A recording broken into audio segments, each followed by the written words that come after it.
tout de suite sur BIMAN TV.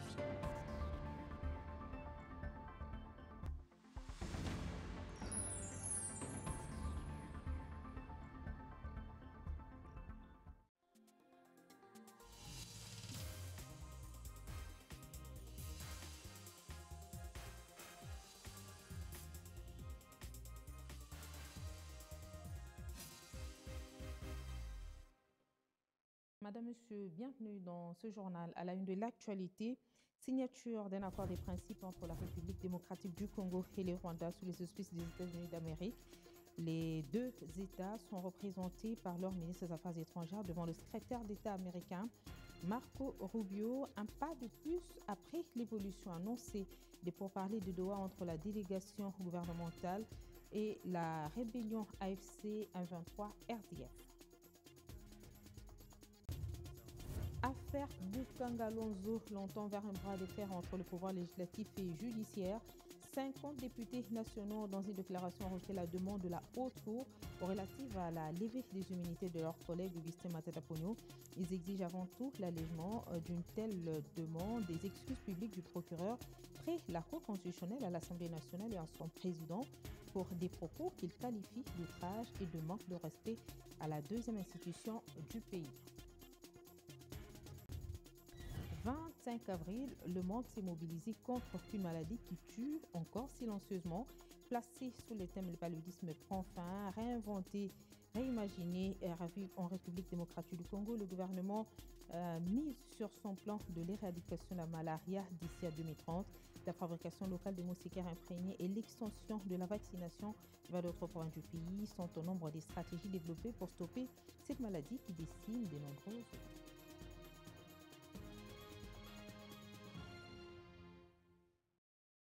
Bienvenue à tous. Les violences sont loin de s'accorder entre le pouvoir législatif et judiciaire dans l'affaire Boukangalonzo. 50 députés nationaux ont dans une déclaration rejeté la demande de la Haute Cour sur la levée des immunités de leur collègue Augustin Matata Ponyo. Ils exigent des excuses publiques du procureur général près la Cour constitutionnelle à l'Assemblée nationale et à son président pour des propos qu'ils qualifient d'outrage et de manque de respect à la deuxième institution du pays, cela avant tout aliment d'une telle demande au contrôle parlementaire. Ce n'est ni plus ni moins un outrage à l'Assemblée nationale. En clair, il n'est nullement question de promouvoir l'impunité, mais sinon de rappeler que l'observance de la procédure constitutionnelle, légale et réglementaire du principe de séparation de pouvoirs et de droits fondamentaux, notamment les immunités parlementaires, constitue la clé de voûte de la consolidation de tout état de droit démocratique. Face à ce qui précède, au nom du peuple congolais, le C50 adopte les résolutions ci-après. 1.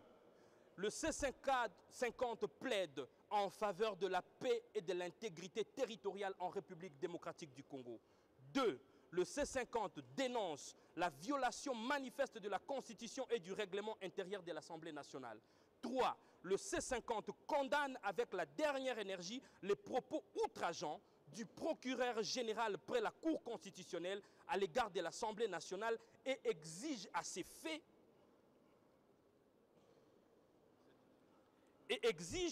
effet des excuses publiques et sa démission pure et simple dans les plus brefs délais. 4. Le C50 exige du bureau de l'Assemblée nationale de jouer pleinement son rôle constitutionnel et réglementaire, notamment en notifiant sans délai la position de la plénière souveraine à la Cour constitutionnelle. 5. Le C50 exige également le respect du statut constitutionnel du député national et des immunités parlementaires. Par conséquent, appelle à la surséance pure et simple de poursuites irrégulières engagées contre les députés nationaux Matata Ponyo. 6. Le C50 exige enfin du bureau de l'Assemblée nationale et sans délai l'alignement en plénière de toutes les initiatives et contrôles parlementaires. Je vous remercie. Signature d'une déclaration accord de principe entre la République démocratique du Congo Et le Rwanda, sous les auspices des États-Unis d'Amérique, la ministre d'État en charge des Affaires étrangères, la RDC, et celui du Rwanda étaient devant le secrétaire d'État, Marco Rubio, un pas de plus après l'évolution annoncée des pourparlers des Doha entre la délégation gouvernementale et la rébellion M23 AFC RDF sur terrain au nord Kivu. Les rebelles de l'AFC M23 RDF se sont repliés de la localité de Kibati dans les territoires du Walikale, un retrait qui pourrait être lié à la pression croissante des forces d'autodéfense locales.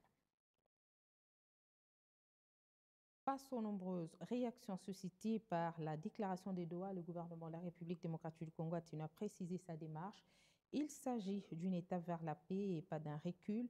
Lors d'un briefing de presse, le porte-parole du gouvernement, Patrick Mouyaya, a défendu le processus engagé. Il a parlé d'un compromis nécessaire, piloté sous la médiation africaine, avec en parallèle des sanctions diplomatiques contre Kigali obtenues ces derniers mois. Les dialogues dont il est question ici, c'est les dialogues entre les signataires de la déclaration conjointe, à savoir les experts du gouvernement et les M23 autour de la médiation qatari. On parle de déclaration conjointe, en droit on dirait Yon Ngere, pour dire que ça engage les partis. C'est un dialogue qui concerne les experts du gouvernement et le M23. C'est dans l'esprit de la déclaration conjointe. À ne pas confondre, parce que lorsqu'on parle de l'idée de dialogue, sauf si alors, par exemple pour le camp du M23, ils viennent, ils disent, bon écoutez, pour nous, dans notre camp, dans les M23, nous avons par exemple des entités comme l'AFC. Nous avons d'autres groupes et nous avons d'autres personnalités qui viennent, qui s'identifient comme telles. Ils pourront être concernés dans le cadre de ces dialogues suivant l'esprit de la déclaration qui a été faite. Donc ici, je pense que nous avons fait un pas et qui n'est pas les seuls. Parce que maintenant, la question, par exemple, de l'aboutissement du processus avec le Rwanda ne se poserait plus. Dès lors qu'on a commencé, en tout cas la première phase, celle du cessez-le-feu, a donné des résultats. On va voir comment ça va se consolider, mais que par la suite, il y aura d'autres rounds des discussions qui seront convenus, fixés par les médiateurs, suivant les calendriers qui permettra aux uns aux autres d'être là, pour voir aussi dans quelle mesure on progresse. Mais entre-temps, vous avez vu qu'il y a le président Faure qui a pris le relais du président Lorenzo, qui a aussi à son niveau 5 comédiateurs qui ont été désignés. Et donc, tous ces processus se font dans l'objectif de ramener la paix. Il faut considérer que la déclaration conjointe d'hier est une étape vers la paix. En mission de travail dans la ville de Béni, province du Nord Kivu, la coordonnatrice nationale adjointe du programme de désarmement, démobilisation, relèvement et stabilisation, Marie-Chantal Lumba, a annoncé l'opération de remise des cartes d'identité aux démobilisés identifiés, annonce faite au sortir de sa rencontre avec le gouverneur de cette province, le général-major Évariste Kakule-Soma. Ma visite ici à Béni, c'est pour lancer les opérations de remise des cartes des démobilisés. Et il était important, lorsqu'on vient dans une ville, de pouvoir rencontrer le premier citoyen. Et c'est ainsi que nous avons rencontré le gouverneur de province. Et c'est dans ce cadre-là, dans le cadre de la matérialisation de la vision du chef de l'État pour la consolidation de la paix, que notre programme est aujourd'hui à Béni pour pouvoir remettre ces cartes et les identifier. Ces cartes vont leur permettre de pouvoir choisir une filière de formation professionnelle afin de pouvoir se réinsérer dans les communautés. Et cette opération va se passer ici à Béni, commence le samedi. Nous allons lancer la même opération à Butembo le lundi. Et le mercredi, nous serons sur le site de Bachou, qui est dans le territoire de Béni, et nous finirons vers Lubero, au niveau de Lubero territoire. Jusqu'à présent, environ 800 ex-combattants sont concernés, mais probablement qu'on ira à plus. Premièrement, il faut avoir été désarmé. Et cette opération s'est effectuée à cela plusieurs jours. Pendant l'opération de remise des cartes, il y a une étape qu'on appelle identification et orientation. Et pendant cette identification et orientation, l'ex-combattant va pouvoir donner ce qu'il voudrait faire comme métier pour une bonne réinsertion communautaire. C'est pourquoi cette étape est vraiment importante pour qu'il puisse avoir des cartes. Prenons cette mise au point du cabinet du directeur général suspendu de l'Agence congolaise de l'environnement après la sortie médiatique du président de la délégation syndicale de ces structures étatiques. Afin de mettre un terme aux mensonges et cabales entretenus par ses détracteurs qui ne souhaitent pas son retour, son cabinet tient à faire la mise au point suivante à l'intention de l'opinion tant nationale qu'internationale. Le directeur général de l'ACE, Lama Onyangunga, a été victime d'une cabale qui s'est soldée par sa suspension le 25 février dernier. Depuis lors, il a été prouvé et démontré que sa suspension a été orchestrée par des personnes hostiles aux réformes engagées par lui. Le cabinet du directeur général de l'ACE rappelle que l'arrêté du ministre de l'Environnement et du Développement durable portant sa suspension ne mentionne aucun grief et que le prétendu détournement distillé comme cabale n'a pas été confirmé par l'inspection générale des finances qui, durant cette période, étant en mission de 6 mois à l'ACE et qu'aucun détournement n'a été constaté par cet organe chargé de veiller à la bonne gestion des finances publiques. Au lieu de jouer son rôle de défenseur des intérêts des travailleurs, le président de la délégation syndicale de l'ACE s'illustre malheureusement via son silence par une complicité coupable au sujet du changement de logo et cachet de l'ACE. Le refus de paiement du membre des salaires du cabinet du DG suspendu et autres cadres et agents considérés à tort de son obédience, la chasse à l'homme, le vol, pillage et vandalisme des équipements du cabinet du DG, chose inconcevable dans une période intérimaire. Le cabinet du DG suspendu est surpris de constater que les attaques contre sa personne se sont intensifiées à la suite de l'instruction donnée par le président de la République lors de sa communication à la 39e réunion du Conseil des ministres tenue le 11 avril 2025. Instruction selon laquelle toute initiative de suspension d'un mandataire public à la tête des entreprises du portefeuille de l'État et des établissements publics sera désormais conditionnée à son approbation préalable et l'appel en communication des dossiers des mandataires suspendus lancé à tous les ministres concernés. Résolument engagé dans la vision du chef de l'État et déterminé à poursuivre les réformes courageuses initiées depuis sa nomination, le DG Lama Onyangunga, Delphin, se remet entièrement à la clairvoyance de la haute hiérarchie qui connaît les acteurs de la cacophonie entretenue à l'ACE et lui réaffirme son soutien indéfectible. Il appelle les agents et cadres de l'ACE à se donner à fond au travail et atteindre sereinement le rétablissement de l'ordre. Fait à Kinshasa le 24 avril 2025, le cabinet du DG de l'ACE. Hommage au pape François, la ministre des Affaires sociales, Action humanitaire et solidarité nationale, Aziza Mounana, a présenté ses condoléances à la communauté chrétienne et a exprimé sa reconnaissance envers cet illustre disparu. Le monde est en deuil. Le lundi 21 avril 2025, une onde de tristesse a traversé les continents. Sa sainteté, le pape François, s'est éteint, laissant derrière lui un héritage spirituel et humain inestimable. Parmi les voix émues qui se sont élevées en République démocratique du Congo, celle de Nathalie Aziza Mounana, ministre des Affaires sociales, Action humanitaire et solidarité nationale, qui résonne avec une intensité particulière.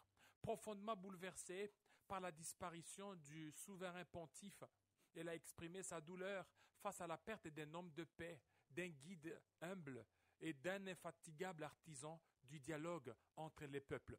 Pour Nathalie Aziza Mounana, qui dit, je cite, « C'est avec une grande tristesse que j'ai appris le décès de sa sainteté le pape. Je rends hommage à son engagement pour la paix, la justice sociale des plus et les plus vulnérables. Son message d'espérance a marqué le monde entier. Que son héritage continue d'inspirer les générations futures. » Fin des citations. Le monde perd un homme de foi, un leader moral, un pape rassembleur dont les messages d'unité, de justice sociale et de compassion ont marqué le monde. Nathalie Aziza Mounana présente ses sincères condoléances à toute la communauté chrétienne catholique du monde entier et salue la mémoire d'un pape dont les gestes de proximité les prises des positions courageuses en faveur des plus vulnérables et l'appel constant à la fraternité universelle resteront gravés dans l'histoire contemporaine. Un pape s'en est allé, mais son esprit continue d'inspirer le monde. Même exercice pour la députée nationale Geneviève Inagossi qui a effectué une visite à l'Annonciature apostolique pour présenter ses condoléances à la représentation diplomatique du Saint-Siège. Elle n'a pas manqué à exprimer sa reconnaissance envers le pape François.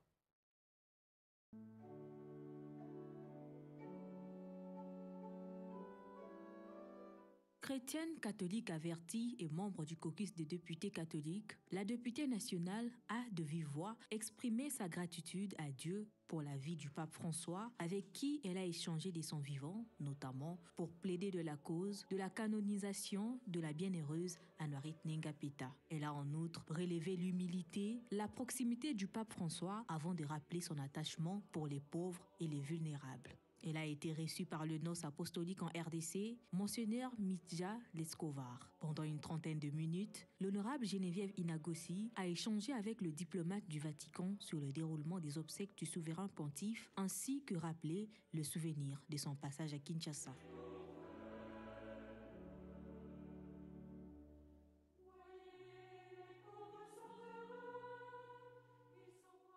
Après avoir signé le livre d'or des condoléances, elle a exprimé sa compassion à l'Église universelle et à toutes les personnes qui ont aimé le Saint-Père, Pape François.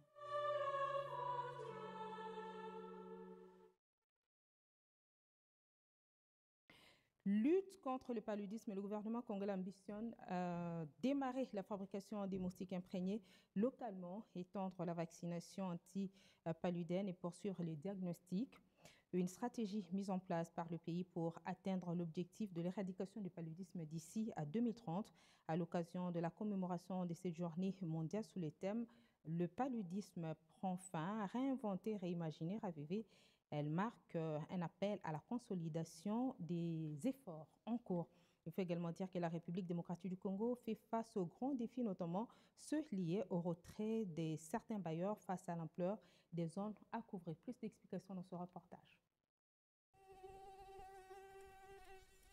Malgré les efforts déployés, le paludisme reste la première cause de mortalité en République démocratique du Congo. Rien qu'en 2024, le pays a enregistré plus de 21 600 cas de décès liés au paludisme, dont 69% survenus chez les enfants de moins de 5 ans, rapporte le PNLP. Dans les centres de santé et les hôpitaux, le paludisme demeure la principale cause de consultation. La maladie se manifeste par des symptômes tels que la fièvre, les maux de tête ou encore les douleurs articulaires. La lutte contre le paludisme demeure une des priorités du gouvernement congolais. La première charge de morbidité, de maladie, c'est le paludisme. Nous avons eu, par exemple, en 2023, 27 millions de cas de paludisme, sur lesquels on a eu 22 000 morts. Heureusement, quand on regarde la mortalité, elle est faible.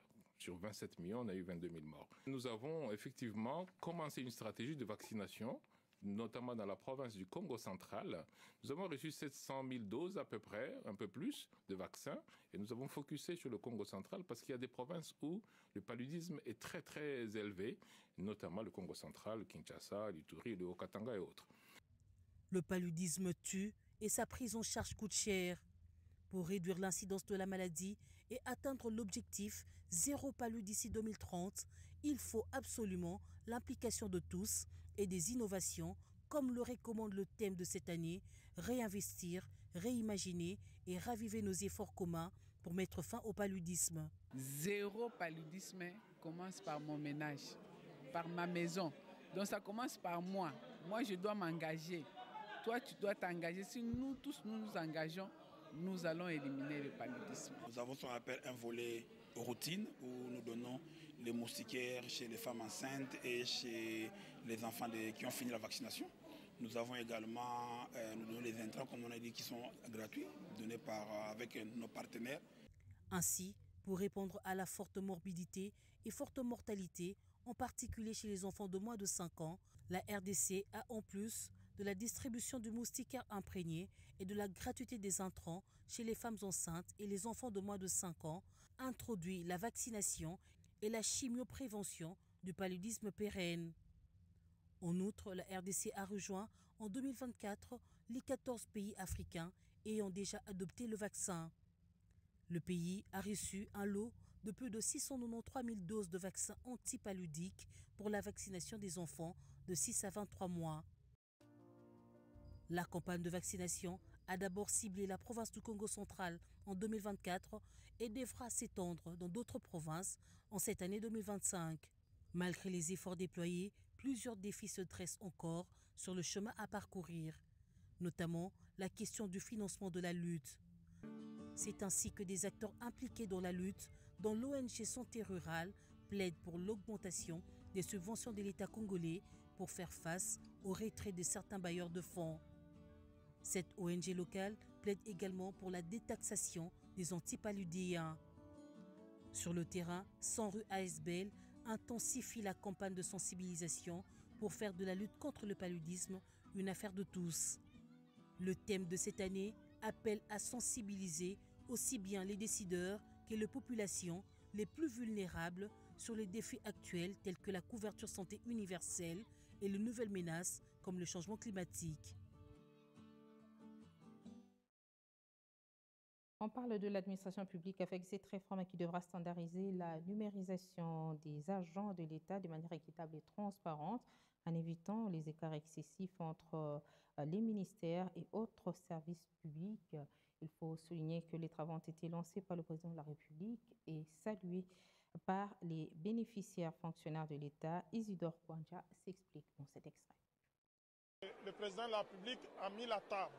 Quand il est arrivé au pouvoir, il a voulu redorer la fonction publique en faisant des réformes structurelles.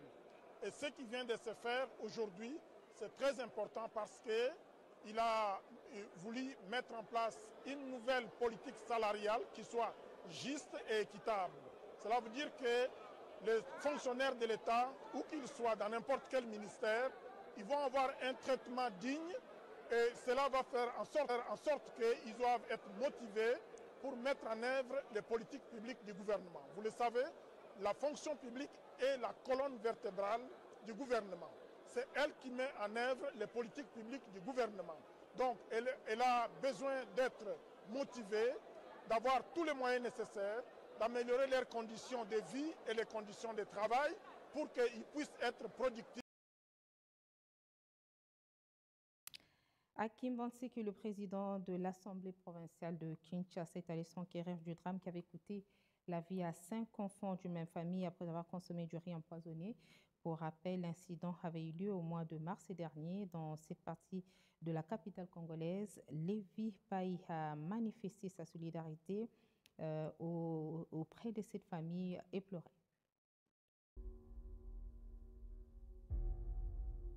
C'est une visite de réconfort et de soutien qu'a effectué ce dimanche 20 avril le président de l'Assemblée provinciale de Kinshasa à la suite de la tragédie survenue à Kimbanteke dont 5 enfants d'une même famille ont perdu la vie après avoir consommé d'un riz empoisonné au mois de mars dernier.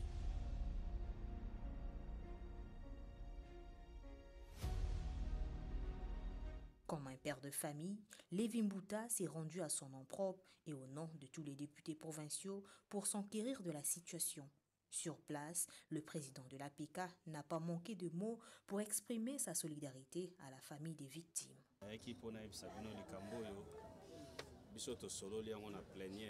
L'Assemblée provinciale à Kinshasa. Donc tous les députés provinciaux et à ville à Kinshasa, bazana bino famille.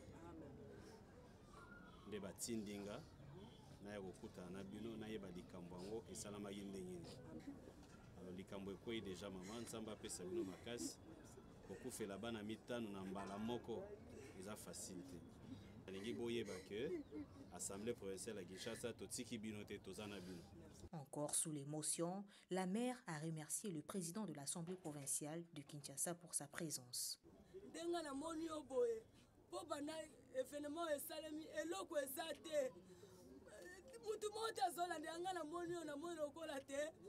Doki, oza boisi na makamu na ngande yo kosilisa nga pasi na zana ngona mutema. Na moke bazali nga biso tokoma te. Soto ke babo ya tokota toyebi te. Emwango ekoki lobi. Bana, ti emwa na moke. Muto okipe bango azate. Ému, Lévi Mbouta a réaffirmé l'accompagnement de son institution à la famille éprouvée.